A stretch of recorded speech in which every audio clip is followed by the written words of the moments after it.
మన కాదంబరి సిల్క్స్ లో flat 50% discount and 25,000 purchase మీద 2 కంచి కాటన్ సారీస్ ఉచితం.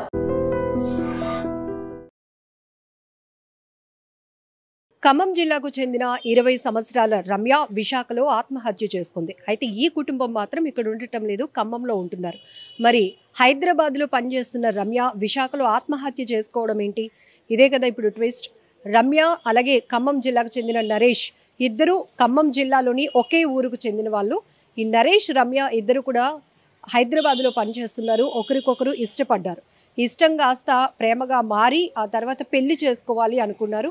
అయితే ఈ నెల 11వ తేదీన విశాఖకి ఇద్దరు వచ్చేసారు. హైదరాబాద్లో పనిచేస్తున్నప్పటికీ కూడా సో ఇంత దూరం వచ్చేసాము, ఇక్కడ ఉంటున్నాము. ఒక ఇంటిని కూడా రెంట్కి తీసుకున్నారు. కొబ్బరితోట ఏరియా, 1 టౌన్లోని కొబ్బరితోట ఏరియాలో వీరిద్దరు కూడా రెంట్కి హౌస్ తీసుకున్నారు. అయితే రమ్య ఒక ప్రపోజల్ పెట్టింది. ఇప్పటి వరకు ఇంత దూరం నడిచాము, ఇక పెళ్లి చేసుకోవాలి అని నరేష్ని కోరితే నరేష్ నిన్ను పెళ్లి చేసుకోలేను, నాకు ముందే పెళ్ళైపోయింది అని చెప్పేసి చెప్పా పెట్టకుండా ఎక్కడికో పారిపోయాడు. సో దీంతో తీవ్ర మనస్తాపానికి గురైనటువంటి రమ్య అద్దెకుంటున్నటువంటి ఇంట్లోనే ఉరివేసుకొని ఆత్మహత్య చేసుకుంది.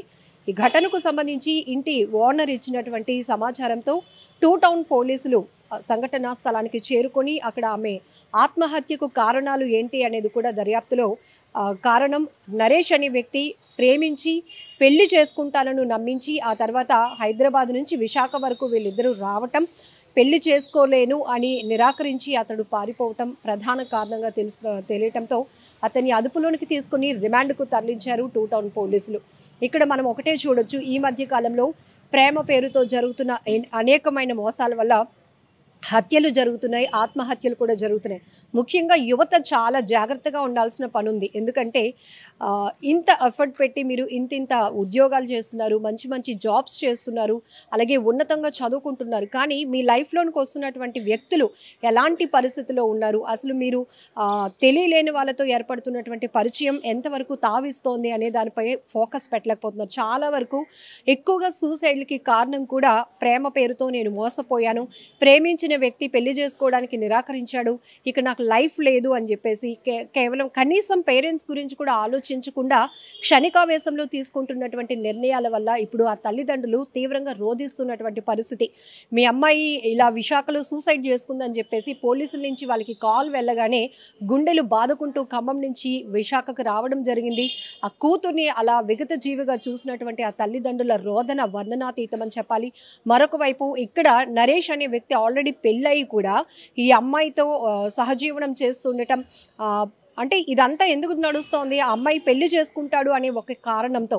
సో ఆ స్టేటస్ కూడా తెలీదు, అంటే పెళ్ళి అయిన వ్యక్తి కాని వ్యక్తి తెలియకుండా కేవలం ఒకే చోట పనిచేస్తున్నారు. అది పరిచయం కాస్త ప్రేమగా మారటం, పెళ్లి చేసుకొని జీవితం కొనసాగిస్తామేమో అనుకుంది అబ్బాయి. కానీ అడ్డంగా ఆ యువకుడి చేతిలో మోసపోయాను అని గ్రహించలేకపోయింది. దీంతో ఇక అతడు చెప్పా పెట్టకుండా పారిపోయాడు. అంటే ఇక్కడ మనం చాలా ఆలోచించాల్సిన విషయం, అసలు ఏ ఊరు అమ్మాయి, ఖమ్మం జిల్లాకు సంబంధించినటువంటి ఒక యువతి హైదరాబాద్లో పనిచేస్తోంది. విశాఖ ఈ అబ్బాయిని నమ్మి విశాఖ వచ్చేసింది. ఇక్కడ 2 టౌన్ లిమిట్స్లో కొబ్బరి తోటలో ఒక రెంట్కి హౌస్ తీసుకున్నారు, స్టే చేస్తున్నారు గత 10 రోజులుగా.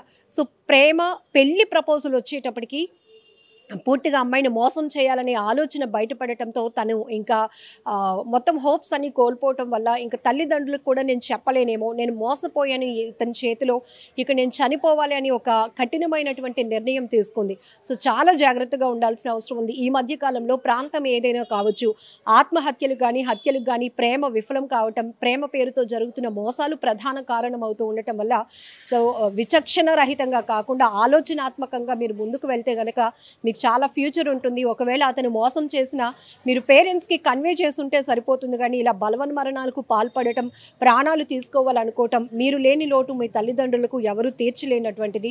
సో ఈ ఘటనపై మీరేమంటారో కూడా కామెంట్ బాక్స్లో మెన్షన్ చేయండి. And for more videos, please subscribe to iDream. Please subscribe to iDream. Please subscribe iDream. And please subscribe to iDream. For more videos, subscribe to iDream. please like, share and subscribe to the channel. Congratulations, iDream. Subscribe to iDream. Subscribe to iDream. So subscribe to iDream Media. iDream ki iDream team andarki huge congratulations. Please subscribe iDream Media. Please subscribe to iDream. Subscribe iDream. Please subscribe to iDream. I dream అంటే నా కళల ఛానల్ను subscribe చేసుకున్న నోరు తిరుగుతలేదు. మీరైతే గంట గుర్తు కొట్టండి. For more such videos, please subscribe to iDream. Subscribe to iDream. Please subscribe to iDream. Please subscribe iDream Media. Please do subscribe to iDream. Please subscribe to iDream Media. For best entertainment and information, please subscribe iDream. And don't forget to subscribe to iDream.